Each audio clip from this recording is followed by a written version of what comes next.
días. En primer lugar, darles la bienvenida a esta casa, a esta institución, al Consejo Económico y Social de España. Me van a permitir en un ratito una pequeña referencia a la institución, porque estoy seguro que les suena, pero en la mayoría de los casos no sabrán exactamente a qué nos dedicamos. Por lo tanto, haré un pequeñito acción comercial, diciéndoles qué es esta casa. Encantados al Instituto, a Carles en particular, de que hayan elegido la sede del Consejo para hacer la presentación de este segundo informe sobre riesgos. Es un honor, Carlos, que estéis hoy aquí, y Betty también, si me permite. Y a todos ustedes, bienvenidos. Si me permiten, doy una bienvenida muy particular, muy personal a dos personas, al presidente de Repsol, Antonio Brufau, un buen amigo, compañero de fatigas institucionales, y a Antonio Gutiérrez, que le veo también hoy aquí. Como son dos buenos amigos que hacía tiempo que no les veía, verlos hoy aquí es una alegría enorme. Dos comentarios rápidos, uno sobre nosotros y otro sobre el Observatorio de Riesgos para las Empresas. El Consejo Económico y Social, probablemente decía, algo les suena, pero en muchos casos no tendrán una información sobre él. Es una institución con vínculo en la Constitución española, creada a principios de los años 90 del siglo pasado, en un escenario que ustedes son, en general, les veo la cara, jóvenes, pero que algunas personas recordarán. A finales de los años 80 emergió en España un conflicto social importante, y de hecho se produjo la primera huelga general de la democracia en el año 88, a final del año 88. Por lo tanto, estamos finales de los años 80, comienzos de los 90, en un clima social en España de cierto malestar. Y es en ese escenario cuando el gobierno decide llevar, en aquel momento, uno de los gobiernos de Felipe González, decide meter en el Congreso una propuesta para la creación del Consejo Económico y Social, que finalmente se aprueba en el año 92. ¿Cuáles son las funciones de una institución de este tipo, que en todo caso está también en todos los países, las democracias europeas, después de la Segunda Guerra Mundial, en un escenario donde había una cierta desconfianza sobre la capacidad del sistema político parlamentario para poder canalizar la complejidad de preferencias e intereses de nuestras sociedades de tipo liberal, democrático. La mayor parte de los países europeos crearon en aquellos momentos un instrumento que son los consejos económicos y sociales, que en modo alguno pretendían sustituir a la democracia parlamentaria, al Congreso, sino incorporar, meter un instrumento que fuese capaz de llevar al proceso de formación de políticas públicas, que fuese capaz de llevar una mayor riqueza, insisto, de intereses, de visiones y también de preferencias. En España eso es lo que se hace con la creación del CES en el año, insisto, 92, y por eso la ley nos atribuye dos funciones más que dos competencias. Una es que todos los anteproyectos de ley y todos los proyectos de ley que el Gobierno, lo que es actividad prelegislativa, que el Gobierno va a enviar a las Cortes, al Congreso y al Senado, esos anteproyectos de ley tienen que pasar obligatoriamente, previamente, por el Consejo Económico y Social y después por el Consejo de Estado. Eso es nuestra labor de dictamen, es decir, prácticamente todos los proyectos de ley llevan un dictamen del Consejo Económico y Social. El dictamen es obligatorio para el Gobierno, no es preceptivo, no le obliga a tener en cuenta lo que diga el Consejo Económico y Social. Tiene importancia, a mi juicio, después veo la composición y ya lo dejo. Y en segundo lugar, la ley también establece que esta institución elabore informes, ya sea a petición del Gobierno o por nuestra parte, elabore informes sobre aquellas cuestiones, problemas, retos, desafíos, como ustedes quieran llamarle, que el Pleno de esta institución, ahora les diré quién es el Pleno, considere que son prioritarios, que son problemas prioritarios para el país, en los cuales el CES se posiciona. Pues uno de ellos, ¿no? El informe sobre la gobernanza económica europea. De hecho, se está ya elaborando ahora el de este año, que seguramente será aprobado en el Pleno del mes de marzo. Es un informe nuestro sobre cómo está funcionando la gobernanza europea. Pero tenemos otros informes. Uno que saldrá en el próximo mes o 2 meses sobre formación dual tanto profesional como universitaria. Será la primera vez donde vamos a abordar la conveniencia de que nuestro país incorpore la información dual en el conjunto de la formación profesional, pero también en la formación universitaria. Bueno, estos son los informes, insisto, además de los dictámenes, que esos van al Gobierno y al Congreso, los informes. Y por último, la ley también nos obliga a que antes del último día del mes de mayo, así establece la ley, debamos presentar al Gobierno la memoria, el informe, el equivalente al informe económico del Banco de España, pues es la memoria socioeconómica y laboral del Consejo Económico y Social. Esta es el resumen ejecutivo, y aquí hay una serie de retos, no le llamamos riesgos, pero de retos en la memoria del año pasado que consideramos que hay que afrontar. Y último, ¿y quién es el Consejo? Además de los trabajadores y empleados de la Casa y buenos servicios, el Consejo Económico y Social, el Pleno, está formado por 60 consejeros y consejeras, 60 consejeros que vienen 20 de las grandes patronales, son representantes directos de las grandes patronales, atendiendo a la representación que tienen esas patronales en el mundo empresarial español. 20 vienen de los grandes sindicatos, atendiendo, no es por aquello atendiendo a los resultados de las elecciones sindicales, y hay de esos 20, 9 son UGT, 9 son comisiones obreras, uno es ELA, el sindicato vasco, y otro es la CIGA, el sindicato gallego, que son representativos de sus respectivos.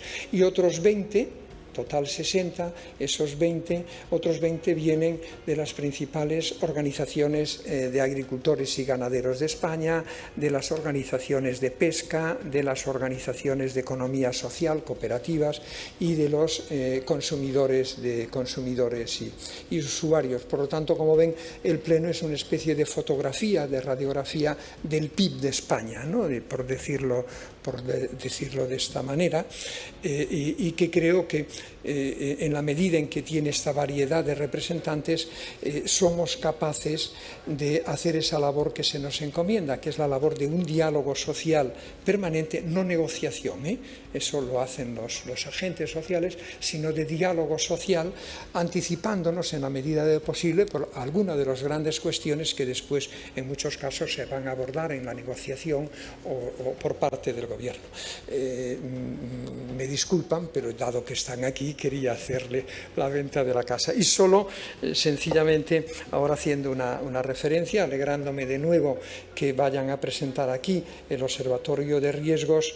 Yo vengo ahora de un acto con el CES europeo. El CES europeo es el Consejo Económico y Social de la Unión Europea, donde en mi intervención hablaba un poco de la idea que intentaba transmitir miren, acabamos de cerrar una era de nuestra historia, una era que probablemente estuvo caracterizada por un exceso de optimismo y de certezas, ¿no?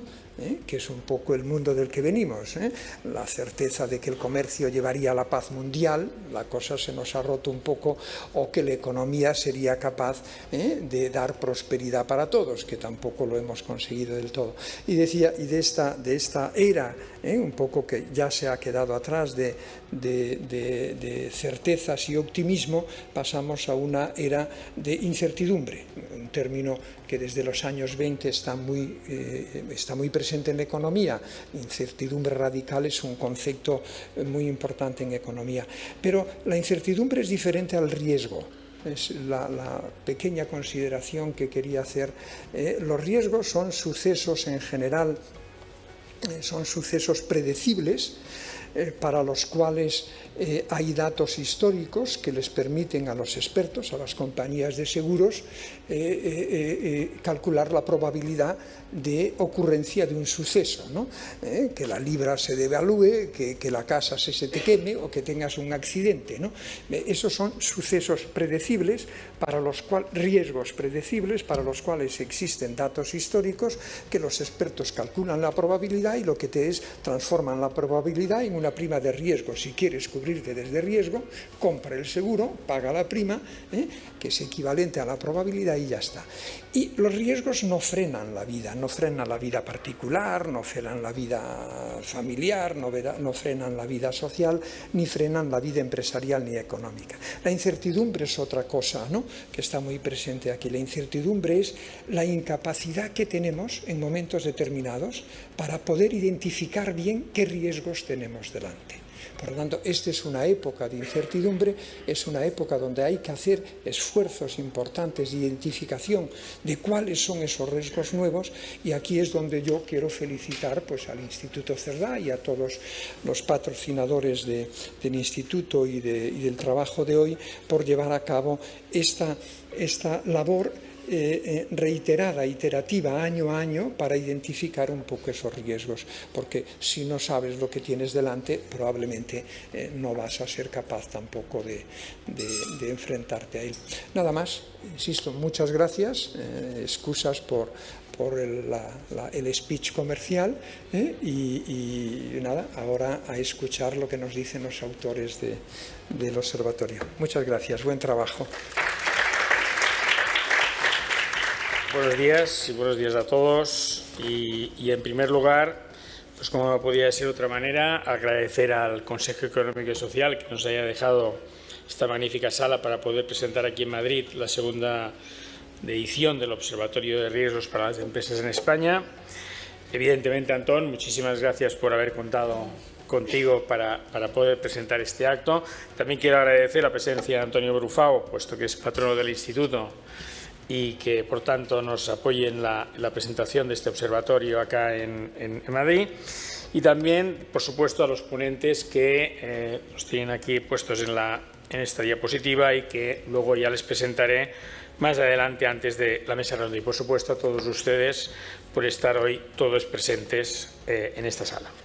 Bien, yo siempre que presento el observatorio, a veces me olvido de algo cuando hago esta presentación, y es que, claro, estamos ante un tema que yo intento que la gente no se nos salga deprimidos después de esta reunión, ¿no? Porque, claro, vamos a hablar de riesgos entonces nos vamos a presentar esto como retos más que con riesgos, ¿no? Porque, claro, vamos a hablar siempre, o casi siempre, durante 1 hora y media de ciertos problemas, entonces intentemos hacer esta abstracción para que no nos coja una excesiva melancolía, aunque hablábamos ahora antes de enterar que hay ciertos instrumentos musicales que tienen una cierta melancolía, pues intentemos que los riesgos no entren en un ciclo melancólico. Bien, ¿por qué el Instituto ha hecho y cómo hemos llegado hasta aquí? Bien, el Instituto el año que viene, hará 40 años de trabajando, el artículo 4 de los estatutos del Instituto ponen encima de la mesa que el Instituto, como fundación privada e independiente, se focalice en lo que es la innovación en la sociedad y en el territorio. Como yo siempre digo, como la sociedad del territorio pasa de todo, esto nos permite dedicarnos a todo aquello que creemos que es de interés para la sociedad y el territorio. Y así ha sido toda la historia del Instituto. Hemos trabajado en temas vinculados a la energía, la movilidad, el territorio, etcétera, pero para hacer ya muy breve y directamente al grano, en el año 2010 promovimos lo que era un servicio de gestión de crisis, que luego comentaré brevemente, en el cual pusimos alrededor de una misma mesa diversas empresas de distintos sectores, que quizás había una connotación fundamental, y era que todos eran empresas relacionadas con sectores básicos y esenciales, y que compartieran alrededor de lo que eran los riesgos, los crisis, la gestión vinculada a ellos, sus conocimientos y su experiencia. Esto también nos permitió en el año 2015 pues poder internacionalizarnos en Chile. Yo me acuerdo que en Chile, cuando tuvimos una reunión con el Ministerio del Interior y nos dijo, oiga, pero ustedes en Chile ¿qué traen, no? Y pues claro, en España y esto, pues tsunamis y volcanes no hay, ¿no? Y aquí sí, ¿no? Entonces yo le dije y le comenté, sí, pero hay una cosa muy importante que es la colaboración público-privada, ¿no? Y es una frase que seguimos repitiendo a lo largo del día de hoy, y me contesta, no, esto sí que hace mucha falta aquí, ¿no? Y yo creo que esto es muy importante, y por esto, y pues esta fue la razón, porque el año 2022, en un momento determinado, decidimos lanzar un observatorio de riesgos que es el que ahora presentaremos. Un observatorio que se encardina con una serie de observatorios. Precisamente pasado mañana, hablábamos antes de la presentación, que hoy, esta semana, estamos especialmente observadores, porque hoy presentamos el Observatorio de Riesgos para las Empresas y el jueves presentamos en el Ministerio de Ciencia e Innovación, con la Secretaria General de Innovación, la 6ª edición del Observatorio de Innovación en Gran Consumo. Y esto yo creo que es un elemento importante, porque yo siempre dejo encima de la mesa que los observatorios tienen la ventaja de ser proactivos, transparentes y, como también comentaba Antón hace un momento, el tema también de la prospectiva, que es un elemento muy importante. ¿Por qué en un momento determinado decidimos sacar el observatorio? En primer lugar, porque hace unas semanas el World Economic Forum sacó la 18ª edición de su famoso informe de riesgos. Nosotros hace ya 3 años decidimos, hombre, valdría la pena acotar o ajustar la realidad mundial a lo que sería la realidad española y que, por tanto, hiciéramos el esfuerzo de zoom hacia lo que podían ser las empresas españolas. En segundo lugar, el tema de volatilidad. Hablaba el presidente hace un momento del tema de incertidumbre. El tema de volatilidad hacía que valga la pena hacer un seguimiento prácticamente continuado de lo que está pasando con los riesgos que en estos momentos tienen hoy en día las empresas de manera permanente. Y en último lugar, lo que comentábamos, es decir, es muy difícil que sin un vector de colaboración privada-privada, público-privada, etcétera, los riesgos y los retos que tenemos por delante se puedan llevar a cabo. Y esto es la razón por la cual, hace 13 años, 2010, juntamos a estas empresas, que a las cuales quiero agradecer el apoyo que hemos tenido de ellas desde el año 2010, a Abertis, a Netgen, a Gas, CaixaBank, Banco de Sabadell, Mercadona, la Autoridad de Transporte Metropolitana de Barcelona, SEAT y Aguas de Barcelona, en trabajar conjuntamente desde el punto de vista de crear un marco estable de colaboración. En segundo lugar, poder trabajar desde el punto de vista de conocimiento y compartir conocimiento entre ellas. Y finalmente también proyectarlos a ellas también como referentes en lo que sería la gestión de riesgos de crisis. Y cuando estamos hablando del Observatorio de Riesgos, estamos hablando de riesgos, hemos de colocarlo también en qué es lo que aporta este observatorio, ¿no? Yo creo que aporta básicamente 4 cosas. Primero, es una visión externa.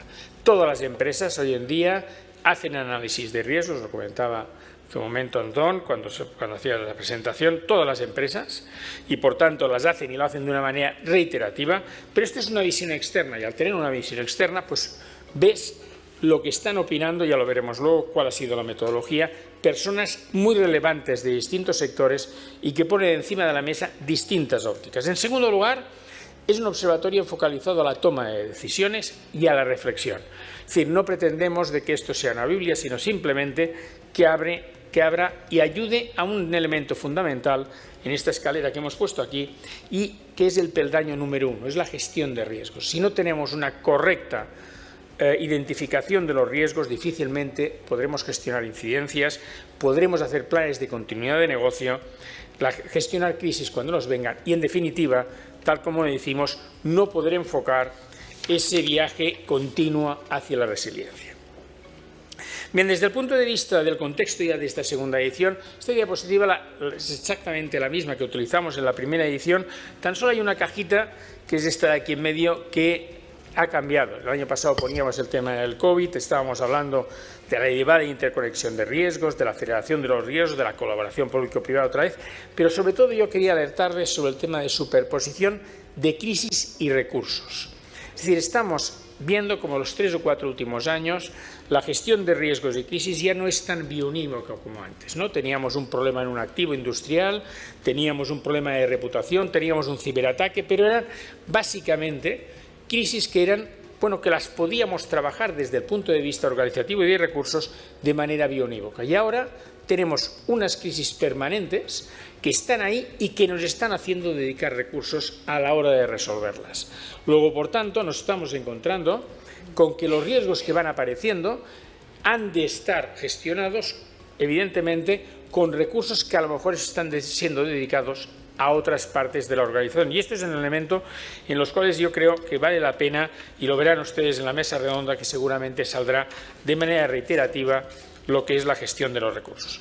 La metodología es muy sencilla, hemos hecho exactamente la misma metodología. Nosotros partimos de la base siempre de intentar cambiar las metodologías para que los años y los trabajos sean comparativos. En primer lugar, siempre analizamos unas fuentes internacionales de referencia, se analizan internamente en el instituto, pero sí que este año hemos querido, hacer un trabajo muy dedicado a lo que eran el contraste de estos riesgos con expertos. Hemos trabajado con más de 50 expertos, hemos hecho en concreto 4 mesas redondas, 4 mesas a puerta cerrada, en el cual hubo un importante debate desde el punto de vista del contexto económico, del contexto medioambiental, de los recursos sociales y también, por tanto, un intercambio entre lo que eran expertos de distintos ámbitos, de sindicatos, del mundo económico, del mundo empresarial, del tercer sector, y que, por tanto, eso facilitaba un enriquecimiento muy grande a la hora de identificar los riesgos. Finalmente, evidentemente, luego ya fue la labor fácil de ir a buscar los datos para documentar cada uno de los riesgos.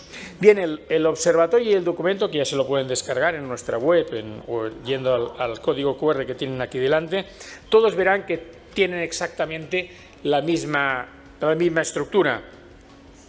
El que está pasando, que destacamos aquellos unos pequeños datos destacables, es evidentemente que cada riesgo podríamos estar dedicándole 300 o 400 páginas. Entonces hemos querido ser muy prácticos desde el punto de vista de identificar el riesgo y muy brevemente poder decir los datos destacables, cuáles son los factores relevantes que entendemos que son importantes el riesgo, para tener en cuenta el riesgo, por qué es importante para la empresa y sobre todo la interrelación con otros riesgos. Cada vez más, lo hemos visto anteriormente cuando lo comentaba, la enorme interrelación que hay entre los riesgos y, por tanto, el condicionante es que unos pueden acelerar o frenar ciertos riesgos los unos a los otros. Todos los 31 riesgos, generalmente está la casualidad, no es porque estemos abonados al número 31, pero el año pasado salieron 31 y este año vuelven a salir 31, están clasificados en 6 ámbitos: el ámbito de recursos, el ámbito económico, el institucional, el medioambiental, el social y el tecnológico, y finalmente después de estos 6 ámbitos encontrarán unas recomendaciones del ámbito económico, organizativo o operativo de para cada uno de los riesgos que entendemos cómo se tendrían de afrontar desde el punto de vista empresarial. A ver. Bueno, a ver, sigo. Espera. No sé. Bueno, es un riesgo que podría ser absolutamente asumido, entonces seguiremos con la presentación. Yo intento pasar. Bien, bueno, en la siguiente diapositiva, en los 31 riesgos, así que me permitirán que vaya trabajando ahora sobre los 10 riesgos que para mí y para nosotros eran los más significativos desde el punto de vista de los que queríamos poner encima de la mesa este año. En primer lugar, desde el punto de vista de recursos, era la escasez, ahora está, ahora me parece que ya está, aquí atrás, aquí, espera un segundo, para atrás, porque he pasado varias, aquí. Estos son los 31 riesgos, pasé ahora revista a los 10 más importantes y finalmente entraríamos ya en los 10 que queríamos. La escasez de materias primas. Yo, miren, cogeré una frase que dijo un experto en un momento determinado y dijo: miren, nos vamos a despertar bruscamente del sueño de la abundancia, una escasez de los elementos necesarios y básicos para fabricar. Y esto es un elemento que es muy importante. Es decir, hemos acostumbrado a gestionar las cadenas de suministro desde el punto de vista de dos variables que eran el nivel de servicio y el coste de lo que comprábamos. Y ahora hemos de buscar otros elementos que son muy importantes desde el punto de vista de las cadenas de suministro, y es asegurarnos las políticas de aprovisionamiento, asegurarnos el producto que nos llega. Y esto es un elemento crucial desde el punto de vista de que, pues bueno, lo que tenemos aquí por delante es un índice de precios que viene condicionado básicamente por una escasez de productos y, por tanto, que esto implica no tan solo asegurarnos el producto para que llegue y no se pare en la fabricación o el servicio determinado, sino también poder cumplir con los niveles de servicios que podamos nosotros tener desde el punto de vista de los clientes. En segundo lugar, y saldrá en reiteradas ocasiones a lo largo de los 10 riesgos del tema energético. En primer lugar, la garantía de suministro y accesibilidad energética. Es cierto que es evidente que la diversificación y lo que es hacia energías renovables y lo que es el cambio climático y, por tanto, el elemento crítico que también puede ser el horizonte de emisiones cero, es evidentemente que los plazos de la implementación no van a ser ni pueden ser tan rápidos como todo el mundo querría. Y este es un elemento que hay que tenerlos muy en cuenta a la hora de establecer las estrategias de inversión y las estrategias, digamos, de crecimiento de las empresas. Las empresas no pueden ser ajenas a lo que podrían ser las fluctuaciones que pueden tener de precio o lo que estábamos hablando antes también de escasez de materia prima, y en este caso estamos hablando de una materia prima extraordinariamente importante como es la energética. Como saldrá en riesgos más adelante, también voy a tirar adelante. Desde el punto de vista de recursos, quería incidir en un elemento también bastante significativo que comentábamos también antes de la presentación, y es la dependencia que tiene este país del transporte de mercancías por carretera. Es decir, es un mal absolutamente endémico y que no lo vamos a regalar a medio plazo, porque, como yo siempre digo, el ferrocarril en España, alguien se piensa que esto es como el Lego, y no, el ferrocarril es muy lento a la hora de fabricar, ¿no? Y la dependencia del transporte por carretera ya se vio el año pasado, es una dependencia muy grande que tienen todos los sectores económicos españoles y, por tanto, es un riesgo que hay que tenerlo y hay que tenerlo muy presente. Bien, desde el punto de vista económico nos quiero destacar dos vectores. Primeramente, la persistencia de la inflación, desde el punto de vista de la dificultad de transferir los costes que a nosotros nos aparecen desde el punto de vista de las cadenas de suministro de los proveedores a lo que pueden ser los clientes, evidentemente por mantener, los compromisos que podamos tener, y luego también, como pueden ver en esta gráfica, un elemento muy importante, la inflación subyacente. Salían la semana pasada los datos del mes de enero y evidentemente la inflación subyacente sigue siendo muy significativa. Y luego también alertar aquellos sectores que son, digamos, objetivo de medidas gubernamentales desde el punto de vista de las medidas inflacionistas. Estamos hablando del sector de alimentación, estamos hablando del sector transporte o estamos hablando del sector de energía. Son sectores que evidentemente están muy presionados desde el punto de vista de lo que puede ser intentar aplanar la curva de inflación, aunque no sea la subyacente en este caso. Y miren, comentaba el tema energético que iba a salir de manera reiterativa a lo largo de la presentación de hoy. El año pasado comentábamos en uno de los riesgos, decíamos, falta de determinación y coordinación en el proceso de transición energética. Este año lo hemos querido cambiar con un proceso de descarbonización excesivamente voluntarista de la economía, ¿no?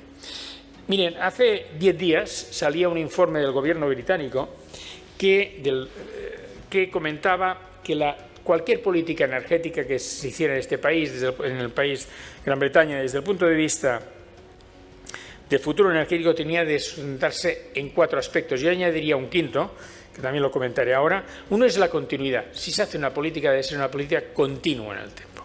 En segundo tiempo, hay que tener un marco regulatorio que sea cierto. En tercer lugar, ha de ser consistente. Y en cuarto lugar, ha de ser claro. Si esto no lo tenemos a la hora de hacer este proceso de descarbonización, es un gran problema. Yo añadiría un quinto, que también adolece, y ya salió también en la mesa de expertos, y adolece también este informe del gobierno británico, y es la flexibilidad. Es decir, hemos de tener en cuenta que lo que ahora presentemos en el 2023, a 10 años vista, muy probablemente deberá cambiarse. Luego, por tanto, es un elemento que hay que tenerlo en cuenta desde el punto de vista de ese vector que dice el segundo punto de certeza, de crear un marco regulatorio, un marco estable desde el punto de vista energético.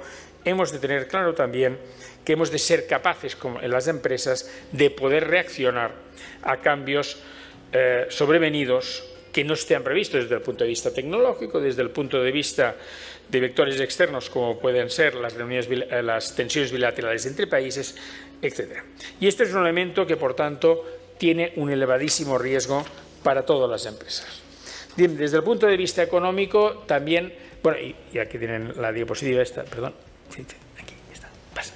Desde el punto de vista económico, alertar también, evidentemente, las dificultades de financiación que pueden sobrevenir también de manera significativa hacia dos vectores, las de las empresas, es obvio, pero también hacia los hogares, con dos connotaciones que también son significativas, lo que puede ser un decremento de consumo y también lo que puede ser un incremento de la conflictividad social. Esto es un elemento importante, estamos viendo importantes incrementos de los tipos de interés vinculados a la vivienda y que esto es un elemento crítico desde el punto de vista ya no del sector, que lo es evidentemente y muy grave, sino también para las familias y que puede incidir en una mayor conflictividad social y también, evidentemente, en un decremento, que comentaba yo, del consumo. Bien, desde el punto de vista de los riesgos institucionales, el año pasado, cuando presentamos este observatorio, no había salido la guerra de Ucrania, no había estallado y, por tanto, tampoco fuimos capaces en aquel momento, sí que hablábamos de tensiones entre países y demás, pero no, evidentemente, lo de la guerra de Ucrania. Es evidente que la guerra de Ucrania ha afectado a países de manera muy distinta. En el caso de Alemania, por ejemplo, mucho más que en el caso de España. Pero aquí les queríamos alertar de otro riesgo, también ponemos encima de la mesa, y es el incremento del proteccionismo y, por tanto, la incidencia que este proteccionismo tiene en las cadenas de suministro, porque cada vez son más largas y más complejas. En primer lugar, miren ustedes, en los últimos 5 años a nivel mundial se han puesto encima de la mesa 17.000 nuevas medidas proteccionistas, de las cuales 720 han afectado a España y por cada una que se quita aparecen 5 de nuevas. En un momento en el cual hay un incremento de tensiones bilaterales entre países, encontramos también, como pueden ver en esta diapositiva siguiente, la inestabilidad de las economías emergentes.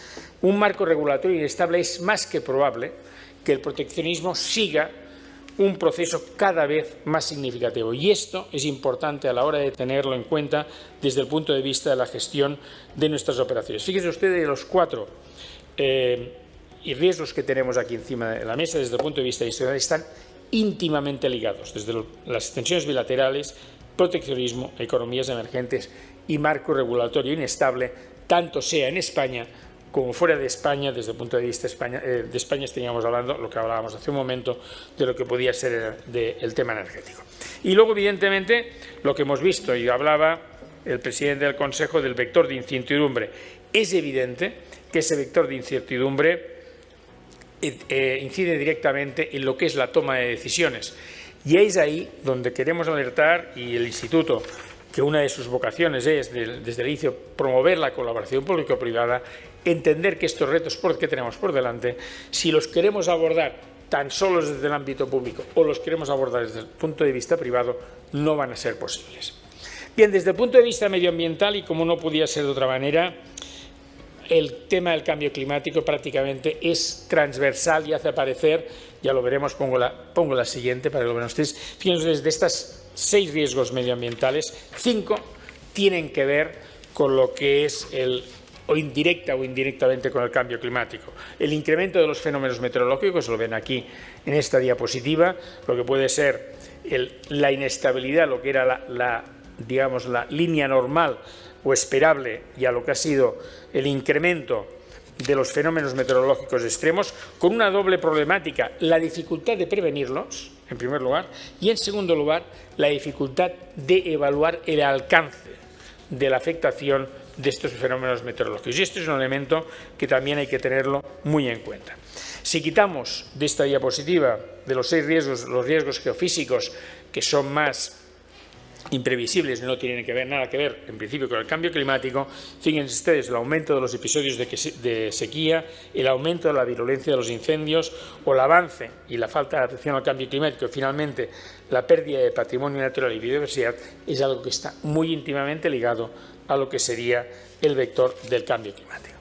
Desde el punto de vista social, que salen en el observatorio 6 riesgos y podrían incluso salir alguno más, queríamos alertar desde el punto de vista de la selección de estos 10 de dos. En primer lugar, el incremento de la desigualdad y fractura social, ¿no? Primero, por 2 factores. Primero, porque es una enorme cantidad de variables que están afectando esta desigualdad social, la precarización del empleo, lo que estábamos hablando antes del incremento de los tipos de interés, pero sobre todo un vector que es muy importante tenerlo en cuenta, ya no es la persona que tenemos en la organización, sino la unidad familiar que está detrás de la persona que está en nuestra organización. Y ese es un elemento que las empresas vamos a tener que tener cada vez más presentes. Fíjense ustedes en la gráfica esta que les pongo aquí, hay un redondel que es muy claro, ¿no? Si ustedes cogen el periodo de la crisis que comienza en el 2005-2006, y ustedes prolongan y ven las tendencias de los grupos de edad entre 45 y 55 años, ese grupo de edad va descendiendo en esos 10 años siguientes al 2005. ¿Cuándo se produce el decremento, el único decremento en el grupo de edad siguiente, en los 65-74, que comienza a disminuir de manera significativa a partir del año 2014 con una pérdida del poder adquisitivo muy importante? ¿Qué quiere decir? Que familias que en un momento determinado no tienen la salvaguardia que podían tener las familias mayores con compra del piso, en propiedad, etcétera, han perdido ese elemento y ese es un elemento importante a tener en cuenta desde el punto de vista del incremento de la desigualdad y la fractura social. Desde el punto de vista también alertar el tema del desajuste entre la oferta y la demanda laboral, ¿no? En primer lugar, por el rápido avance tecnológico, estábamos hablando hace un momento del tema de transición energética, están obligando a emerger cierto tipo de perfil que es muy significativo y que hay estudios que están diciendo que es difícil el hecho que puede ser cubrir ese gap entre oferta y demanda. En segundo lugar, porque estamos buscando trabajadores entre un equilibrio de polivalencia, ¿no?, que queremos que puedan y sepan hacer de todo, a la especialización. El otro día hablando, por ejemplo, en el puerto de Barcelona, nos comentaban la enorme falta de carpinteros, pintores, soldadores en este momento desde el punto de vista del ámbito portuario. En tercer lugar, todo lo que tiene que ver con la digitalización y la mejora de la seguridad de la información, que lo veremos en los riesgos tecnológicos. El equilibrio entre competencias técnicas y de gestión. Estamos hablando, en todo este rato que estamos planteando el observatorio de riesgos, la importancia de saber gestionar el riesgo, de enfrentarse a una crisis. Pues bueno, en enfrentarse a una crisis tienes que tener, por un lado, la variable técnica, pero también la variable de gestión. Y luego, finalmente, nos enfrentamos también a un incremento cada vez más importante de la complejidad de las organizaciones. También destacarles que la mesa que tuvimos alrededor de los riesgos sociales salió de una manera reiterativa, sobre todo desde el punto de vista de los expertos del mundo de la medicina o sanitario, del deterioro del bienestar mental y físico de las personas, que es algo que cada vez va a ser más importante llevarlo y trabajarlo dentro de las empresas. Y finalmente, y con esto acabaría el último ámbito, el ámbito tecnológico. Evidentemente ahí sí que no sería muy fácil que todo el mundo tuviera muy claro cuáles son los 2 riesgos. En primer lugar, la creciente diversidad y sofisticación de los ciberataques, alertando en 2 puntos que creemos que es muy importante. Primero, en la pequeña y mediana empresa, de la cual la gran empresa también es dependiente y, por tanto, tiene menos capacidad de tener talento e inversión para poder enfrentarse. Y, en segundo lugar, que si antes la gestión del ciberataque hace unos años podía estar ligado a vectores financieros o a vectores, digamos, de gestión de la información, ahora claramente el ciberataque está dirigido al activo clave que tienen nuestras empresas, es decir, a dónde van a hacer más daño, sea un activo industrial, un activo logístico o un activo de información. Y fíjense ustedes que si comparan España con el resto de Europa, con el resto de los países de la OCDE, estamos prácticamente en la banda alta de lo que sería la óptica, digamos, de lo que serían los ciberataques. Y el segundo punto, y que también salió de una manera muy fácil, fue el incremento, lo que denominamos el desorden informativo, ¿no? Desorden informativo que puede venir determinado por tres vectores. En primer lugar, porque una noticia es falsa y por tanto la información es mala. En segundo lugar, porque la información es buena pero sale con ánimo de dañar, por tanto también está afectándonos. O también información errónea o tergiversada. Cuando hicimos esta mesa de trabajo alrededor de los términos tecnológicos, había salido un titular en un periódico diciendo que el gobierno alemán alertaba sobre un posible desabastecimiento alimentario en las cadenas de supermercados alemanas. Lo que se olvidó de decirle el titular del periódico es que esa noticia tenía una antigüedad de un año. Entonces, ese es un elemento, evidentemente, que estamos hablando de información errónea o tergiversada. Y fíjense ustedes en los dos datos que ponemos en esta diapositiva, que sería el hecho relacionado con la existencia, que el 80% de la población, más o menos, tiene en la cabeza de que hay información falsa, pero solo un 50% reconoce que es capaz de identificarla. Bien, desde el punto de vista tecnológico, igual que pasaba con los medioambientales, está todo muy entreligado al aumento de la brecha digital, la concentración de la poder digital, la falta de adaptación al progreso tecnológico y, evidentemente, como no podía ser de otra manera, el fallo de infraestructuras críticas es un elemento absolutamente muy importante. Bien, con esto acabo. Resumiendo, creemos que el observatorio es una herramienta útil, que lo que pretende es simultanear en un entorno volátil y complejo, poner encima de la mesa información que sea útil para las empresas, unas empresas que, insisto, en el tema de colaboración pública es un elemento fundamental, y desde el punto de vista de los riesgos, pues comentar la importancia de las crisis de suministros, tanto a nivel energético como de materias primas, el tema de la inflación, la enorme interrelación y superposición de riesgos, la descarbonización acelerada de la economía, excesivamente voluntarista, los efectos del cambio climático, las desigualdades sociales o el equilibrio entre el progreso tecnológico y la adaptación a ese progreso tecnológico por parte de las empresas. Decirles que, por tanto, tienen el informe ya en nuestra web, que a partir de hoy comenzamos a trabajar, no ya en la edición del año que viene, sino que vamos a poner a disposición también de todos ustedes lo que puede ser un tratamiento on time de lo que pueden ser los riesgos, aquellos riesgos que vale la pena seguir día a día. Estábamos comentando que, claro, cuando reactas un riesgo, sea en el mes de septiembre, octubre, y ahora lo ves, te lo vuelves a leer, dices, este riesgo a lo mejor podía haber cambiado algo, ¿no? Entonces, creemos que hay ciertos riesgos que vale la pena monitorizarlos de manera permanente para las empresas. Pues muchas gracias y adelante con la mesa redonda. Gracias. Gracias, Alfred, gracias, Antón, y gracias, Carlos, por la presentación. Yo creo que ahora podremos seguir profundizando en los temas que nos ha dejado, ¿no? Un espectro amplio de cuestiones.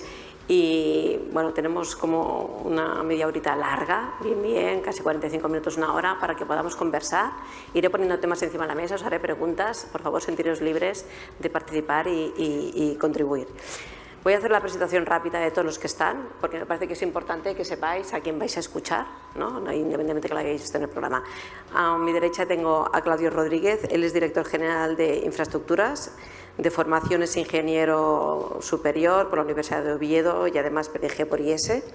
De hecho, Claudio ha desarrollado toda su carrera profesional en Agas, en diferentes posiciones, y me gustaría destacar las últimas, ¿no? Como director general de Infraestructuras, además últimamente has asumido la función dentro del comité ejecutivo de las cuestiones de garantía de suministro y las cuestiones relacionadas con el despliegue de la infraestructura de hidrógeno, de las cuales hablaremos, y compaginas tus funciones en Agas con responsabilidades en otras asociaciones. Me gustaría destacar la de Gasnam, la del mantenimiento, que también tiene que ver como mucho con los riesgos que hoy tocaremos.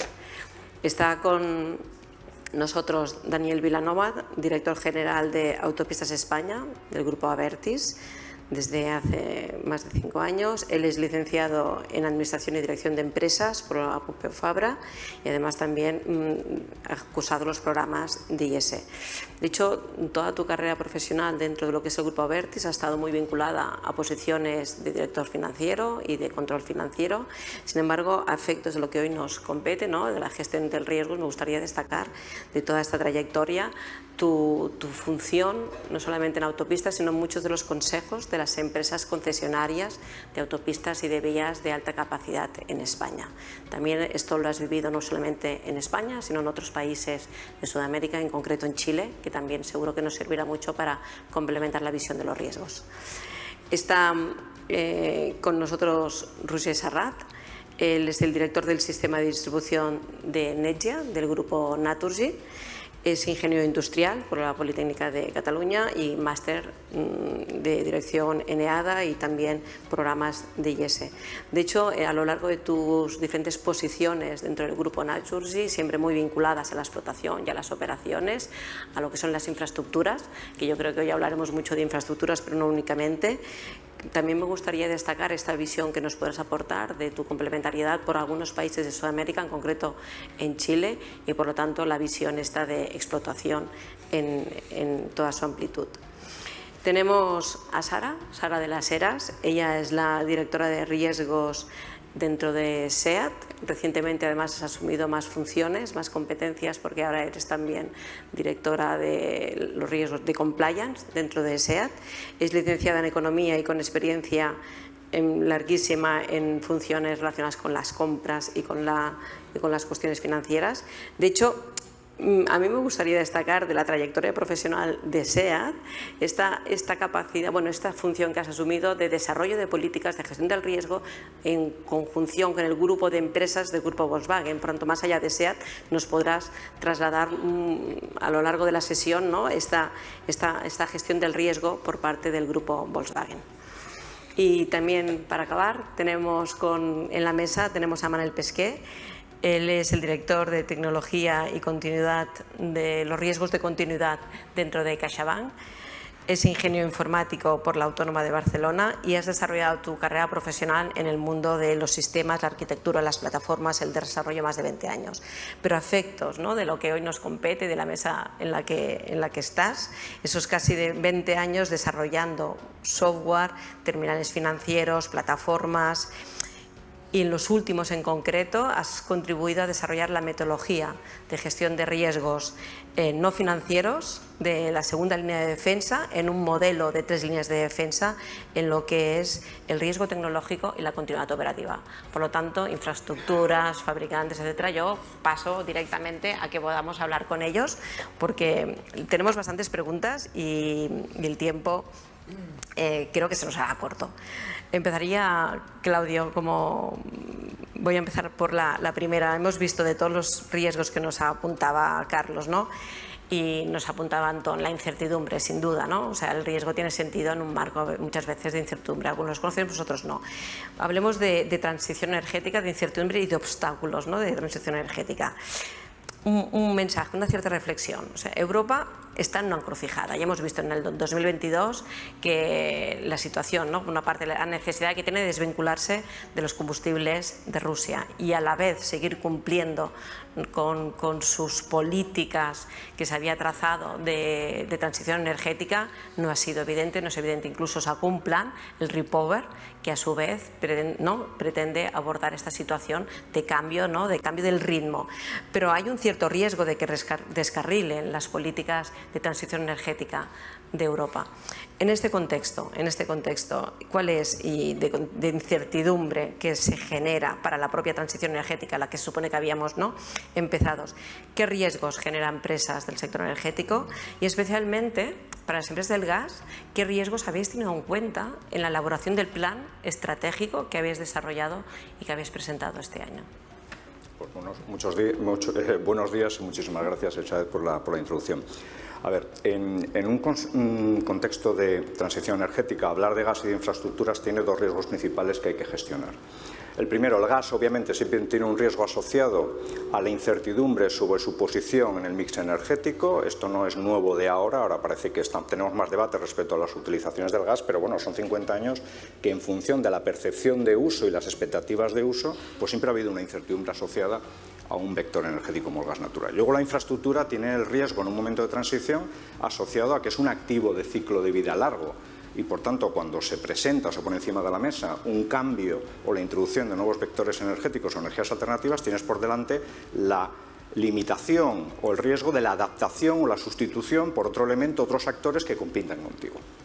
De alguna forma, la historia o la forma en la que una empresa como Nagas ha tratado de impulsar y de mitigar estos riesgos en los últimos 50 años han sido preservar siempre seguridad de suministro. Yo creo que unas lecciones aprendidas que tiene el sistema del gas es que hemos priorizado la seguridad del suministro, algo que ahora se pone muy en valor, que hemos desarrollado al principio de los tiempos capacidad, que progresivamente hemos ido facilitando un sector coupling efectivo para permitir que los ciclos combinados de este país fuesen un backup efectivo al crecimiento y al desarrollo de toda la capacidad de generación renovable eléctrica española, y más últimamente, sobre todo, hemos reforzado esas capacidades, flexibilizando esa capacidad y extendiendo las potencialidades de uso del gas natural en entornos de difícil descarbonización, como la movilidad marítima, e introduciendo una dinámica de descarbonización de nuestra actividad para que nuestros activos llegasen a este momento pre-plan estratégico y pre-repower en una situación de neutralidad medioambiental. De alguna forma, Fit for 55, Repower, son dos caras de la misma moneda que te exigen seguridad de suministro y abatimiento, capacidad de abatimiento en un corto plazo, una exigencia de plazo muy corta. De alguna forma, nuestro plan estratégico lo que es capaz de poner en valor todas esas focalizaciones en la flexibilización de los últimos años, en el GNL como una herramienta que hoy día, por ejemplo, en países como Alemania, que se ha enfrentado a una crisis energética importante, han sido capaces de responder y tener puntos de entrada energética alternativa en 6 meses. Ya es una realidad lo que parecía irrealizable hace 6 meses, y completando un plan de reforzamiento, y luego, por otro lado, convertir a España en un hub de almacenamiento y también una flexibilización y un transporte, una virtualización de capacidad en un plazo en el que una conexión física no puede ser desarrollada. Obviamente, nuestro plan también habla de acelerar y convertir esos skills, esas habilidades de 50 años gestionando infraestructuras, para acelerar o tratar de acelerar y dar respuesta a las necesidades de introducción de los gases renovables. ¿Cuáles son los riesgos adicionales? Obviamente no voy a detenerme en los financieros, los regulatorios e incluso los tecnológicos, de los que luego, si acaso, ponemos un poco más foco. En este entorno, y teniendo en cuenta que lo que hemos hecho históricamente es poner en valor una adaptación continua de nuestro modelo de gestión, pero en un ámbito muy cerrado, es el gas natural, hoy día estamos abriendo a un entorno mucho más amplio. Por tanto, una pieza angular, una piedra angular de nuestro plan estratégico, que es quizás el que aparece menos relevante, es un plan de transformación de personas. Nos enfrentamos a un plan cultural en el que son nuestros activos principales, son nuestros trabajadores, son la capacidad de digitalizar, de agilizar, de concienciar, de gestionar los riesgos psicosociales asociados a la propia ansiedad tecnológica que todos vivimos. Hoy día parece que existen tantísimas alternativas que creamos una ansiedad tecnológica. Pues imaginaos la ansiedad tecnológica que se crea en un equipo humano que tiene que factibilizar un plan de infraestructuras tan exigente como el que Europa nos está poniendo. Yo creo que ese riesgo adicional es un poco la clave y la guinda a ese mapa que tenemos que gestionar para hacer realidad nuestro objetivo. No, sin duda que hayáis desarrollado en paralelo un plan para poder gestionar los riesgos que asocian, ¿no?, a la propia estrategia.